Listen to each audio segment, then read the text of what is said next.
Assalamualaikum warahmatullahi wabarakatuh.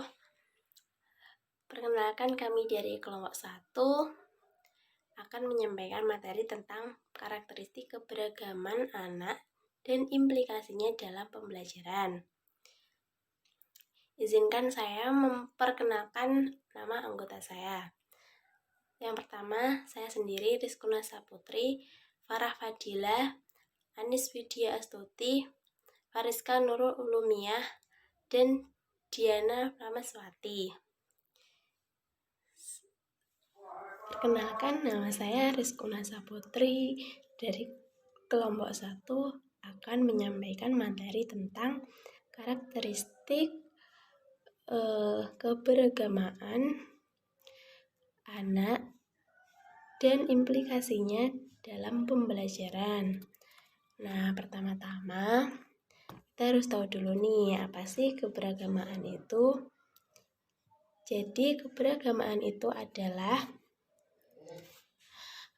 suatu dorongan dalam jiwa yang membentuk rasa percaya kepada suatu zat pencipta manusia, menumbuhkan rasa tunduk, serta dorongan atas aturan-aturannya. Jadi seperti ini. Misalnya dari kecil, seorang anak ini sudah dibiasakan dengan nilai-nilai keagamaan atau hal-hal yang berhubungan dengan keagamaan, maka akan mempengaruhi atau mempunyai peran yang penting dalam usia anak pada saat itu atau usia anak pada usia yang selanjutnya. Lalu penanaman nilai-nilai keagamaan menyangkut konsep tentang ketuhanan, ritual ibadah, dan nilai moral yang berlangsung semenjak usia dini akan mampu mengakar secara kuat dan membawa dampak yang signifikan pada diri seseorang sepanjang hidupnya. Seperti yang sudah saya singgung di depan, bahwa ketika seorang anak dari usia yang dini sudah ditanamkan nilai-nilai keagamaan dalam jiwanya, maka nilai-nilai tersebut akan melekat pada dirinya saat ia sudah dewasa. Jadi misalnya suatu saat dia tergoda dengan hal yang buruk, hal yang tidak baik, maka dia sudah tahu apakah hal tersebut baik atau tidak untuk dirinya, untuk dilakukan atau tidak, tuh dia akan tahu hal tersebut baik atau tidak. Seperti itu. Terima kasih. Karakteristik keberagaman anak. Perkembangan religiositas pada anak usia dini memiliki karakteristik tersendiri. Mengenai hal ini, Clark menyampaikan pendapat dari dua pendahulunya.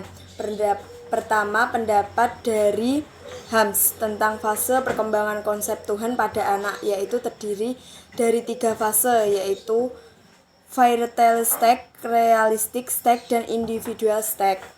Kedua, Clark mengembangkan pendapat Alport yang menyatakan adanya 2 karakteristik perkembangan religiositas anak, yaitu egoisentris dan antroporisme.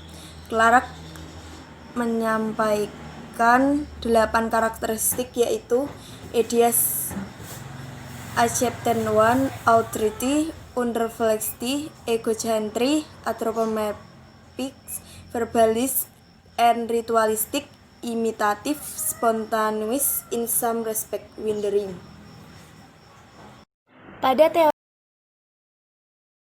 Pada teori Hams dinyatakan bahwa pemahaman anak tentang Tuhan mengalami 3 fase, yakni fase yang pertama adalah fase fairy tale stage, 3-6 tahun, di mana pada fase ini anak memahami Tuhan lebih dipengaruhi oleh daya fantasi dan emosinya daripada sifat rasionalnya. Penanaman rasa ketuhanan ini diharapkan mampu menumbuhkan rasa kecintaan dan ketaatan anak pada Tuhan. Fase yang kedua yaitu fase realistic stage, dari umur 7 tahun sampai 12 tahun. Pada fase ini, anak mampu memahami konsep ketuhanan secara realistik dan konkret. Fase yang ketiga yaitu fase individualistic stage, terjadi pada masa remaja. Dua situasi jiwa yang mendukung perkembangan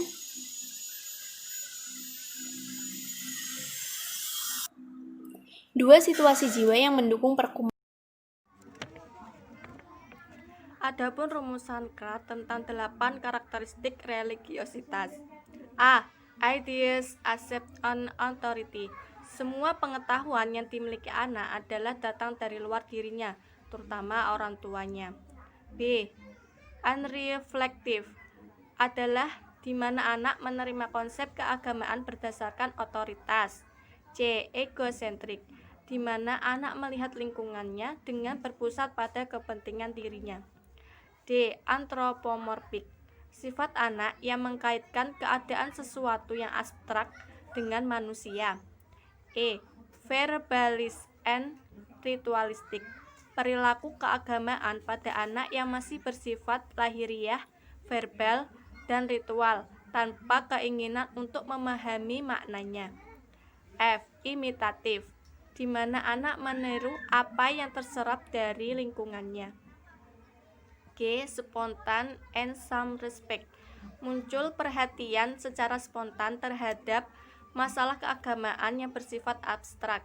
H. Wondering, munculnya rasa takjub terhadap ciptaan Tuhan. Aplikasi dalam pembelajaran. Nilai keberagaman dapat ditumbuhkan dengan metode pendidikan terhadap anak. Yang pertama, pendidikan dengan keteladanan. Keteladanan dalam pendidikan merupakan metode yang berpengaruh dan terbukti paling berhasil dalam mempersiapkan dan membentuk aspek moral, spiritual, dan etos sosial anak. Yang kedua, pendidikan dengan adat kebiasaan. Yang ketiga, pendidikan dengan nasihat. Metode pendidikan yang cukup berhasil dalam membentuk akidah anak dan mempersiapkannya baik secara moral, emosional, maupun sosial adalah pendidikan anak dengan petuah dan memberikan kepadanya nasihat-nasihat. Karena nasihat dan petuah memiliki pengaruh yang cukup besar dalam membuka mata anak-anak kesadaran akan hakikat sesuatu. Yang keempat, pendidikan dengan memberikan perhatian atau pengawasan. Pendidikan dengan memberi perhatian adalah senantiasa mencurahkan perhatian penuh dan mengikuti perkembangan aspek akidah dan moral anak, mengawasi dan memperhatikan kesiapan mental dan sosial, di samping selalu bertanya tentang situasi pendidikan jasmani dan kemampuan ilmiahnya.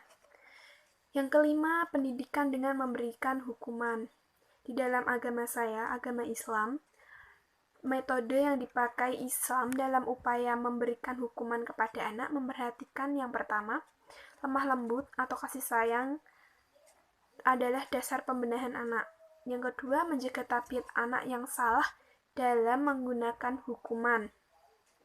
Anak-anak dilihat dari segi kecerdasannya berbeda, baik karakter maupun pemberian tanggapannya, juga berbeda dari segi pembawaan, tergantung pada perbandingan masing-masing. Kurang lebihnya kami mohon maaf. Billahi taufik wal hidayah. Wassalamualaikum warahmatullahi wabarakatuh.